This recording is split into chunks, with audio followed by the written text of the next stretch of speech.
Hello and welcome. Today we've got Adam Shardlow and James Mason. And today we are going to be discussing how to exit the matrix and take back financial control. Now, just before we begin, you can subscribe to our Telegram channels and to nicholasveniamin.com for my free email updates. And if you're watching this for the first time on YouTube, I will leave the link below in the description for the full interview, unless, of course, myself and the guests can choose our words wisely due to the insane censorship that's happening right now. Adam and James, thank you for joining me. How are you and what have you been up to? We'll go with Adam first. Yeah, we're all good. Been busy helping people, but all good. No complaints here at all. Fantastic. And James, how about you? Well, yeah, we're just levitating at times. We're levitating because we're that busy. We're just like, whoa, flipping it, Yeah, there's a lot of people are really starting to realise and wake up to the fact that that leaving currency, that having a hard-earned savings in currency in a bank is not the best place to have it. Well, absolutely. I always tell my friends, I say, having money in your bank, because you don't own the account, the bank does, it's not decentralized, is like having cryptocurrency in another person's wallet, and that cryptocurrency is being devalued, meaning inflation. Yeah. Why don't you give us a breakdown of your journey and what you've done to get out of the matrix and take that power, and hopefully we can inspire the viewers so that we can do the same and take back control from the deep state. Yeah, I think what you've said is exactly right, and it's about. I mean, we're going to go into a bit of detail of how we got to this point and what people can take away from it, but it kind of sums up of having the right tool for the job. And paper money has its role, but it's not good for everything. Cryptocurrency again has its role, has its job, but it's not good for everything. Metals again the same. It's about picking the right thing for the right job. But we're not taught about any of this in school. You don't get taught about personal financial education, what's good for you, and which options might be better for certain scenarios. You're just told, look, have a bank account. And banks are a safe place to put money, and that's about it. I don't know if there's anyone else got taught any more than that. And we get taught about, Pythagoras and all this algebra and all this stuff which we never use. Well, I don't use anyway. Somebody might somewhere. Whereas you don't get taught about finance, money, but you use it every day. The whole system is backwards and broken, and it kind of all started. I guess we should say, look. At this point, we don't want to give people advice, or we just want to give people information, education, and then you can make your own decisions. It's just our experience. Can I just add something to that, Adam, about being broken? Yes. I don't. At times, I don't feel it's broken. It's broken. It doesn't work for us, the people. It works for the people who designed it at the very top. It just doesn't work for us. It works against us. So what we do is we help people to learn that system, to put the ball back in there. Back in their in their house, or basically take the power back is what I'm saying, to empower themselves to learn the system and learn how it works. Because I see it as being the enemy. I see the banking system, the whole system, as being corrupted, and I see it as being the enemy. And if you're fighting an enemy, you need to understand that enemy. So we help people to understand it so they can fight it and put the ball back in their court. How did it start for you, James? Because you've been on this journey a little bit longer than than I have. And what was the points for you? Because those first points are really critical for people starting out. Yeah, it wasn't actually in the financial world for me personally. It was, I had an ex-girlfriend. It was one of my ex-girlfriends from about, 25 years ago? A long, long time ago. And to cut a long story short, she'd had cancer 3 times before she met me, and she'd had it a 4th time when she met me. And basically, she said she wasn't going to have chemotherapy or any of that again, or any of the normal treatments, radiotherapy. She just wanted to go away and pass away in New Zealand with a friend of hers. But before she went, she met somebody. She was given information about nutritional treatment, and she said, "What have I got to lose?" So she started that treatment, but she still went away. And a long story cut short, again, she survived it through nutritional treatment. And that's when I started thinking for myself. That was my turning point there, because I just thought, well, how has she survived it? Why don't people know about this? And I started asking questions, but that was my turning point. That's when I started digging and looking into it and thinking, wow, this isn't right, this. And I followed the money and I found the truth about it, or my truth anyway. I followed, but that's my first initial turning point. So from then on, I started questioning things and not just following what the so-called professionals are telling us. I'm not scared to question them anymore. Do you see what I mean? Does that make sense? Yeah, totally. And I think at that point, because I've had a similar experience, but not to do with health, with finance, and this is where our paths crossed, is that you realize that what you've been told isn't exactly what's going on. Sometimes it can be a version of what's really going on. Sometimes it's totally different. And in both of those scenarios, it's about questioning what you're being told, not for the sake of just doing the opposite, just because they've said that we're going to do something else, but just question it and doing the research for yourself. Because people that are in the mainstream media and in a role of authority, a lot of the time have an agenda, and that skews their information. And it means that what they're telling you to do or telling you is happening is for a reason. And they want you to go down that path. For me, it was looking at paper money and realizing that when you look back through history, there's been about 750 paper currencies in circulation, and they've either disappeared, gone to zero, or have lost 90% of their value. Totally unanimous.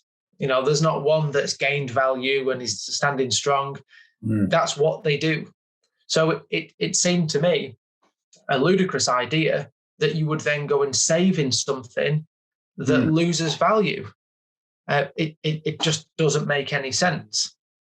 So once you start to question that and think, well, okay, paper money might be good to transact with on a day-to-day basis. It has its purpose there, but it's terrible for saving in. It doesn't make any sense whatsoever when you do the research for yourself. And that's why we started looking at precious metals as a store of value. Again, precious metals, not great for everyday transactions. I can't imagine going into a grocery store with a bar of gold or a bar of silver and paying for your groceries. That's what paper money's for. But metals are good for that long-term store of value. Store of wealth and protection. It's financial insurance for us, isn't it? That's exactly what it is. Yes. And what we found out over the years, Nicholas, is what you don't know financially hurts you. It hurts you. There's many things that we've taught families in the past, things that you'd think that people know or should know, but they just don't know. It's very basic stuff, most of it, like debt stacking, Adam, things like that, and mortgages and compound interest and all this, And we've shown people how to be in a better place financially. We've taught people the system and how to be in a better place financially, but how to be financially secure and not have to worry about money, at least, But it's not doing what everyone else does, though, I'm afraid. It really isn't. It's complete opposite to what most people are doing. Most people over here, you've got to do the opposite. In our view, from our experience, to be in a better place financially. And it's really sad. It's really sad to say that, but the system is so corrupted, and it doesn't work for us. It works against us. It works for them at the very top. And that's what we're here to try and share with people, and they can go and do their own research. And please do that. Please don't just believe us and think, right, yeah, they know what they're talking about. Go away and look at this for yourself, please. And we just, is this what, here's an example, Nicholas. I'm sure you've got friends that earn good wages. I've got a couple of friends, as an example, that are earning maybe 50, 60,000 a year. And that is a decent wage, but they have nothing to show for it. They have nothing. You ask them, are they able to save? No. If the car blows up or something goes wrong in the house, or they've got to use credit cards to pay for it. Absolutely. And they've just got money in their accounts. It's devaluing. They're not bothered to invest. I mean, most people, I was reading some quotations the other day, and I was reading that to most people, if you ask them what's their goals in life, most people, they don't have any goals. And you know, you're lucky to find someone that has a goal. And a lot of people, they don't think long term, they think short term, because we're emotional beings, and we always think, what does this do for my ego? You know, but sometimes we have to, it takes a little bit of strength to put our ego to one side and say, actually, I'm going to swallow my pride. I'm going to do this. You know, no one can see it. It doesn't do nothing for my ego. However, I'm going to be good in 10 years. It's going to make a difference. Yeah, big difference. So, do you know, when we were able to put it down on paper, because we used to do a lot of financial planning for families, and when we could put it on paper and show people where they are financially, and then show them where they could be if they made a few changes, the difference it made down the line, when they could see it, see the numbers, and see that there might be, they might be debt free in 10 years earlier than what they would have been otherwise. They might have saved £53,000 or whatever. You know, people really saw the difference in that, didn't they? When they saw the numbers and saw it on the plan, they used to think, wow, and they're more likely to take action then and do something about it. I think in one way as well, with that example, until you actually take a breather out of the day-to-day, the busyness of life, what you're being told, you've got, you know, newspapers and the media and social media, just channeling all of this stuff in. You need to take a breather and a step aside and ask yourself, what's really going on here? How can I really put myself in a better place? If I carry on doing what I'm doing now, where will I end up? And if I tweak this, this, and this, where will I end up then? And it's only at those moments when you have to have an honest conversation with yourself. And that's what we did. And once you start pulling on that piece of string, everything starts to make sense. You start to go, okay, I'm going to look into this for myself. And you can never unsee things again. Once you've gone down that rabbit hole of doing your own research and working out exactly what's going on and exactly where you can be, you taking control, you can never unsee it again. There was something we did over a year ago now, and this is not to blow our own trumpet to say, oh, look how good we are, but just proves the point that we're doing this, kind of month in, month out. We found out, like everyone else did, that governments had printed ridiculous amounts of paper money. They even said, we're doing this, we're borrowing this, and we're doing this, and we're doing that. And we actually did a video and said, this is going to be a tidal wave of inflation. And because we could see it, you can't print 20, 30, 40% of your currency and there be no effect. That's like borrowing 30, 40% of your household's budget and then going, we'll be fine. It won't have any impact down the line. And we said, no, it will. The mainstream narrative was that it'll be fine. There'll be no inflation and it won't affect anything. And we said, absolutely, it will. Then what happened? Government said, well, there's a bit of inflation, but it won't last. Then they said, it might last a little bit, but it'll definitely go away. Now they're saying inflation's a real problem. Well, it doesn't happen overnight. It's not something that was fine last week and is now a huge problem. It's from all that money that's being printed. But if you just take on board what you're being told when you're told it and take that as the truth of what's going on, you're always one step behind. To get ahead, you've got to do that research for yourself and think, does this make sense? Is that logical that we print all this money and there's going to be no effect for anyone? And we saw that. We just saw it happening. And we hope we told enough people in time to actually do something about it, to protect what they've got. Yeah. I think the system's designed to keep people that busy that they're working just to survive and keep their head above water, to pay the bills. They're too busy in life in general to think for themselves. That's why, and it's easier to just follow everyone else, isn't it? To go with the flow. And when you're thinking for yourself, it takes more time and effort, doesn't it? A lot more time and effort. Do you know what surprises me, guys?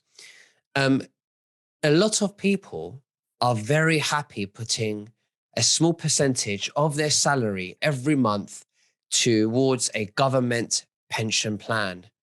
And there's so many restrictions despite inflation and much more. And I say to them, and my mum's one of them, and I say to her, why don't you get paid every month? And at the end of the month, just buy a gold sovereign or something. Just buy some gold, and just take responsibility and put it on one side. And people that they're not used to doing that. We weren't told that. And the thing is, the masses are not doing that. So therefore, they feel uncomfortable. It's like, why am I doing this? They're not doing that. Exactly. It's a social proof of what everyone's doing. But as we've said many times, what everyone's doing doesn't tend to be, generally speaking, the best thing. The best thing is usually quite a difficult decision. But it puts you in a better place. And I think it's a double-edged sword, isn't it? You take full responsibility, so you can control, you can steer the ship of your life, if you like, and you can decide where you're going to end up. But it means you have to take responsibility for good, bad, and ugly, and everything in between. But it's liberating. It means you can control everything. There's no way I'd go back. No way. No. Well, we are proof. We are proof in the pudding, if that's the right saying, aren't we, Adam? Because we're in a far better place financially for thinking for ourselves and doing the opposite, mostly to what the masses are doing. I started doing that while I was still serving in the army. Not everybody was in the bar, but most of the guys were in the bar. I was upstairs, invested in my education, in my financial education, and learning the system, learning how to beat the system and be in a better place. So I didn't have to worry about money. Not just being reliant on the pension, and I was so happy I did that and went against the grain, because I wouldn't be where I am now if I didn't do that. But it didn't start then. It started back when my ex-girlfriend had cancer. That's when I started questioning things. I had my eyes open. But from that, that was a turning point. Turning point has helped me all along. So I'm one of the people in the viewers now watching, and I'm learning, and and most of us in the viewers as well know that gold is king. They know that our current fiat currency is no longer backed by gold since 1971. They keep printing. We've had hyperinflation. It's literally backed by thin air. And I want to invest in gold, but I have no idea how to do that. And I know you guys are really good at giving gold education. So where do we go from here? Well, I think one thing that we do is we tell people what we have done for ourselves and what we still do today. We still buy every 2 weeks. That's one of the strategies that we have. And we tell them not only what we do, but we tell them why we're doing it as well. And that's the really key bit. Anyone can say buy gold, great, but why are you buying the gold? That's the education part of know what the message is behind that. So we take people through what we do and why we do it. And then if they want to do the same, great, we can help you with that. I think what people need to work out for themselves is what is their end goal? Like you said, what is your goal? If your goal is to buy groceries next week, then gold's not the thing for you. We don't think anyway. This is just our version. If you're, some people come to us and say, I've just sold a house and I'm buying another house in 3 months. I want to put those funds into metals or into gold. Yeah, it's probably too short of a period to put things into to metals because the market moves up and down. Or should I say, it's probably not the best to put everything into metals. Maybe put in some in metals and some do something else with. But work out for yourself what you want to do. If you're wanting to protect and secure your hard-earned money, then metals do that job really well, really well. That's what we've seen over time. We're doing it for ourselves. So people can get in contact with us. They can click on the link. I'm sure there'll be a link below here that they can click on and get in contact with us. And we'll hold the hand through that journey and just see how you get on. Absolutely. I mean, most of the people that come to us, Nicholas, are brand new to this. And they say in their emails, they're very open, and they say in their emails they're a little bit nervous and, you know, don't know where to start. And at the end of the day, that's why we're there. That's why we're here. That's why we're on this planet, I think. That's our role right now, to help people get from there to there and be in a better place financially down the line. That's what we do day in, day out. Yeah, and we've done the journey as customers ourselves. We still buy metals today. So the questions that they're having, we've had for ourselves as customers. We're not just saying, hey, this is a great idea, do that, but we don't do it ourselves. And that's one thing that always is a bit of a bugbear with financial advisors. Not that I've got anything against them, but they point towards, you should do this with your money. And then you ask them, well, is that what you do with your money? And they might say, well, no, I don't do that. And you think, well, you know, that's like someone giving health advice that then doesn't go to the gym and work out and do this stuff themselves. We're customers. We know the journey. We do it. Yeah, and so are our families. My mum, my dad, my brothers, their kids, my aunties, my uncles. Yeah, all my family do this, you know, and many friends do this. You know, my little boy, he's only 4 years old. He's been saving in metals for the last 4 years, since he was born, since he was 3 days old. So, yeah, you got him in there very young, James. That's the way forward. That's it. Yeah. Well, Adam and James, it's been a great honor to have you guys. Thank you so much. I will gladly leave the link below so that people can contact you, ask you questions on gold prices and when to buy and when to sell, which is very important, and how we can store it as well and physically. Sure. Is there anything else that you'd like to say to the viewers before we finish? James, you can go first. Oh, put me on the spot there. Well, this is all about thinking for yourself for us, and it's just stepping out of the box and being brave and just asking them questions. And please don't feel stupid, because a lot of people, when they email us, they say that they apologize for asking the questions and doing the research, and you know, and so we'll always say, please don't apologize, keep asking, because you need to understand this. You're better off understanding it than just going with it. That's what we're all about, Adam, isn't it? It's not telling you what to do. Yeah. It's giving you information so you have that understanding, because it's empowering yourself. If you don't understand it, you're not going to have that feeling of empowerment. And you might need reminding why you're doing it. But again, if you're learning, it's part of the journey is the learning. And I think the learning is the key. It's that financial awareness is the key. And if you really get it, then you're more likely to share it with your family too, and help your family and friends do the same thing. And that's what we're about, Adam, isn't it? You know. Absolutely. And Adam, over to you. Yeah, I would just say, just start the journey. Start asking those questions. Start asking us questions if you want. And don't feel like don't be overwhelmed and think you have to be on the internet for hours and hours at a time doing research. Just start. Just see what's out there. Start asking the questions, and it'll come to you step by step. Absolutely. Start small, Nicholas. Start small. If you're nervous, just start small. Just put your toe in the water and go from there. You know, you don't have to go big, and you build your confidence as you go along. You know. Yeah, absolutely. Well, gentlemen, thank you very much, and we'll catch up very soon. Thank you, and take care. Bye-bye. You take care, Nicholas.